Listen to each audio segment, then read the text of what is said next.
नमस्कार दोस्तों, और आप सुन रहे हैं हॉरर कहानी या पार्ट 3। हे हो जाता है क्योंकि नीतीश उसे बताता है कि वह तो अभी भी कॉलेज में है और अनुज इतना डरा हुआ क्यों लग रहा है। अनुज को समझ नहीं आ रहा था कि अगर नीतीश सही में कॉलेज में है तो उसे जो कॉल करी थी, जो ये सब बातें बताई थी कि मेरी तबीयत ठीक नहीं है, ये सब क्या था। कॉल पे अनुज बेहद घबराया हुआ था, उससे आवाज से डर साफ लग रहा था। नीतीश उसको कहीं कंफर्टेबल जगह जाने को बोलता है और खुद भी कोचिंग से हाफ डे लेकर अनुज के पास पहुंचता है। अनुज एक चाय की टपरी पे था। अनुज की पूरी बॉडी शिवर कर रही थी। नीतीश आता है और उससे पूरी बात सुनता है। अनुज जब सारी बात बता रहा होता है तो वह चाय वाला भी उनकी बातें सुन रहा था और वह चाय वाला उनसे उनका एड्रेस पूछता है। चाय वाले को जब यह अपना एड्रेस बताते हैं तो चाय वाला भी मानो हक्का बक्का रह गया था। चाय वाला बताता है कि साहब, जिस जिस घर की आप बात कर रहे हो ना, वो पिछले 15 साल से एंडन पड़ा हुआ है, वहां पर कोई भी नहीं रहता। और आप जिस औरत, जिस बच्चे और जिस बूढ़े की बात कर रहे हो, ये सब एक फैमिली थी और इनकी हत्या 15 साल पहले गैस स्टोव के फटने से हो चुकी थी। और उस औरत का जो पति था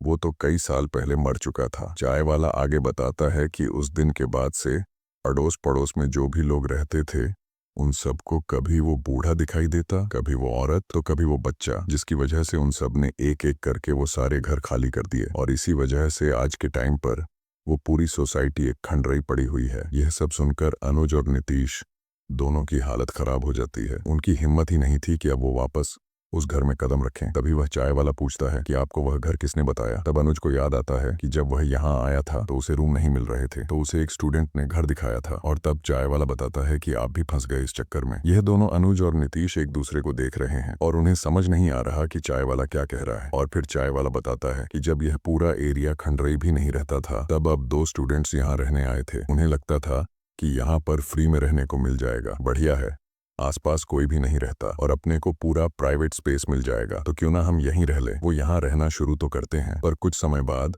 वो दोनों के दोनों यहाँ पर पागल हो जाते हैं। उनकी मेंटल कंडीशन इतनी बुरी हो जाती है कि कोई भी उन्हें मुंह ही नहीं लगाता था। वो जहाँ से जाते थे दूर हो जाते थे लोग कि नहीं नहीं, इनसे दूर रहो, ये पागल है, ये पागल है। ऐसे करके उन्हें काइंड ऑफ आइसोलेट कर दिया गया था। और कुछ समय बाद खबर आती है कि उन दोनों की भी मौत हो गई थी। वो किसी जंगल में मृत्यु पाए गए थे। उनकी दिमागी हालत सही ना होने के कारण किसी ने ज्यादा इन्वेस्टिगेट भी नहीं करा, कुछ भी नहीं। पुलिस ने भी सोच लिया कि पागल तो थे, यहाँ वहाँ कूद गए होंगे, कुछ कर दिया होगा। जंगली जानवरों ने खा, मतलब टू बी एग्जैक्ट किसी को पता ही नहीं चला कि उनके साथ क्या हुआ है। क्या उन्हें मारा गया था, क्या वो एक्सीडेंट था, या उन्हें जंगली जानवरों ने खाया था, किसी को नहीं पता। सिर्फ एक चीज थी जो सबके कानों में आई थी, वो ये थी कि इन 2 बच्चों की मौत हो चुकी है। और कहा जाता है कि उन दोनों में से एक की आत्मा अभी भी भटकती है। आपसे पहले भी यहाँ पर एक लड़का आया था जिसे उसी लड़के ने ये फ्लैट दिखाया था। वह अपने पेरेंट्स के साथ आया था और पेरेंट्स को वह जगह अच्छी नहीं लगी थी। इस वजह से वह लोग यहाँ पर रहने से मना कर चुके थे, जिसके बाद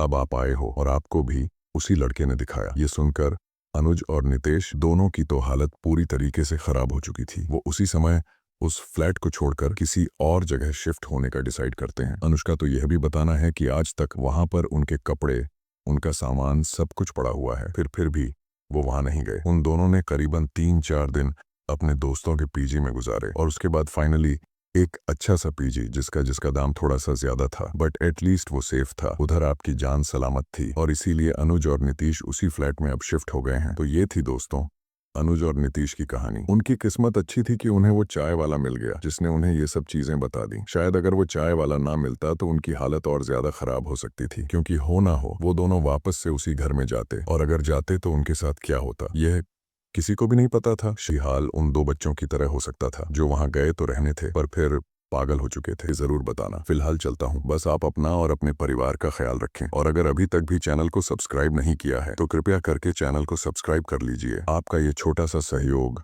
हमें आपके लिए ऐसी ही कहानियां लाने के लिए प्रोत्साहित करता है।